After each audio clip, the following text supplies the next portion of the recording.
Bonjour, bonjour, bienvenue sur le plateau de Bâti-Journal TV. Nous sommes toujours à Paris, Forum Bois Construction, et bien sûr, ça se passe au Grand Palais éphémère. Avec moi, Monsieur Jean-Michel Monsieur Jean-Michel Servan. J'y arrive. Bonjour. Bonjour à vous. Vous êtes le nouveau président de France Bois Forêt. C'est ça, depuis le 23 juin. Depuis le 23 juin, je vais vous demander deux choses, de vous présenter peut-être, et un peu votre parcours, et puis de nous présenter bien sûr France Bois Forêt. D'accord, avec plaisir. Donc Jean-Michel Servan, je suis forestier privé dans Poitou-Charentes. Et donc, à titre professionnel, depuis une quinzaine d'années, je travaille dans la filière bois, d'abord comme consultant. J'ai une formation d'ingénieur et j'ai travaillé ces dernières années à la Société forestière de la Caisse des dépôts sur des projets de développement. Donc, je viens d'être élu, comme vous l'avez dit, à la présidence de France Bois Forêt. France Bois Forêt, c'est l'interprofession nationale de la filière bois, depuis l'amont jusqu'en gros la première transformation. Donc voilà, c'est une organisation qui a pour but le développement finalement de la filière bois. Voilà, l'idée, c'est de faire connaître ce qu'est la filière bois, ce qu'est le bois, ce qu'est la faire forêt. Connaître, et puis aussi parce qu'en fait France Bois Forêt lève ce qu'on appelle la CVO, qui est une contribution volontaire obligatoire qui permet de financer des programmes aussi de R&D, donc pour favoriser l'usage du bois. Alors, comment vous abordez cette présidence de France Bois Forêt ? C'est pas forcément politique, vous m'avez dit tout à l'heure, mais comment vous voyez les choses pour les prochaines années ? Alors, vous avez raison, on n'est pas véritablement une organisation politique puisqu'on regroupe un certain nombre d'organisations professionnelles qui ont leur autonomie sur ce champ-là. Pour autant, on essaie de faire avancer des projets communs. Donc, alors, les grands enjeux d'aujourd'hui, c'est, là on est en plein dedans, le bois dans la construction, puisque le bois c'est le matériau, ou sinon un des principaux matériaux qui va permettre de décarboner la construction et donc d'une certaine façon l'économie. C'est aussi vrai des autres usages du bois, on pourrait parler de l'emballage, on pourrait de la logistique, on pourrait parler de l'énergie. Donc ça c'est un grand enjeu.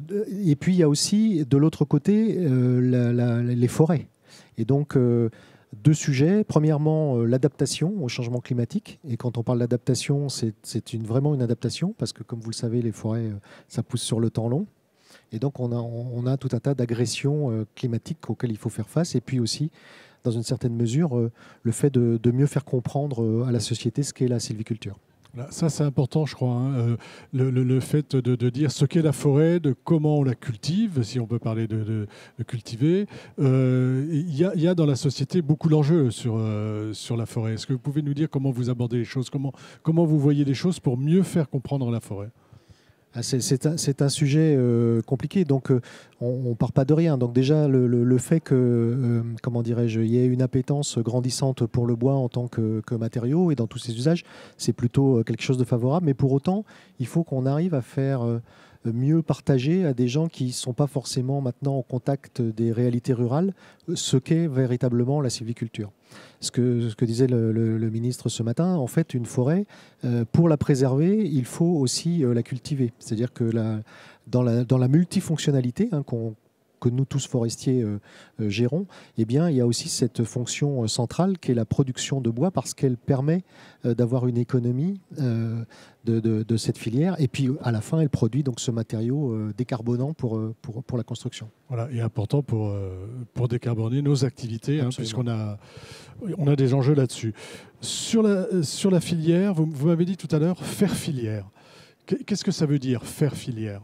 Alors, quand on parle de forêt, quand on parle de bois. Oui, alors c'est dans l'air du temps. C'est vrai que j'ai employé ce terme-là, mais en fait, il y a cette idée que en fait, c'est le sentiment d'urgence, quelque part.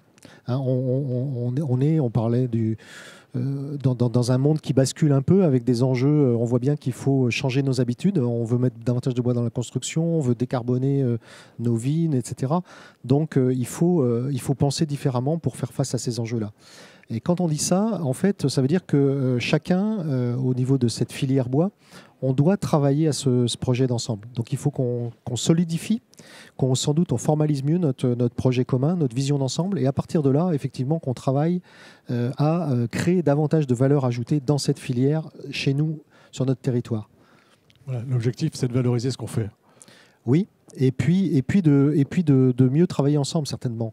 Donc il y a des questions de valeur ajoutée. Il y a aussi le fait d'être une filière, c'est aussi une chaîne, en fait, une chaîne de valeur. Donc il faut que chacun, au moment où il est dans son acte de produire ou de valoriser, il ait en tête le fait qu'il est au milieu entre l'amont et l'aval. Voilà, chacun a sa place, mais chacun doit travailler ensemble. Oui. Sur les approvisionnements, Oui. bon, il y a aussi des tensions sur les prix aujourd'hui. Est-ce qu'il faut sécuriser les approvisionnements? Comment ça se passe? Comment vous voyez les choses? Alors, donc déjà, le point de départ. Donc, il y a plusieurs sujets dans le sujet, hein. Donc, on pense aux chaînes, Ouais. on pense aussi aux difficultés dans la construction. On est dans un monde globalisé. Comment dire, tant qu'on n'a pas la capacité de créer suffisamment de valeur sur notre territoire, on est dans une position délicate vis-à-vis de concurrents qui ne jouent pas selon nos règles parfois. Aujourd'hui, la tension, elle vient du fait qu'il y a un boom de la construction aux États-Unis, il y a aussi l'appétit de la Chine. Donc on est dans ce jeu et donc on subit cette chose-là.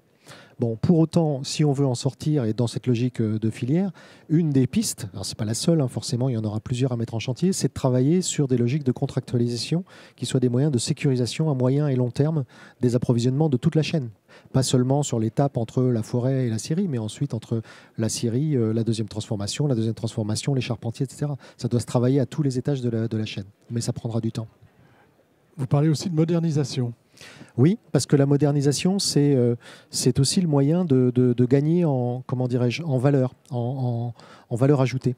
Et donc la modernisation, c'est aussi reconnaître que le bois, même si c'est un matériau éternel, hein, puisque déjà au néolithique, on utilisait du bois. Voilà. Aujourd'hui, on ne fait plus exactement de la même façon et on est capable de faire un matériau moderne, etc., qui durera dans le temps.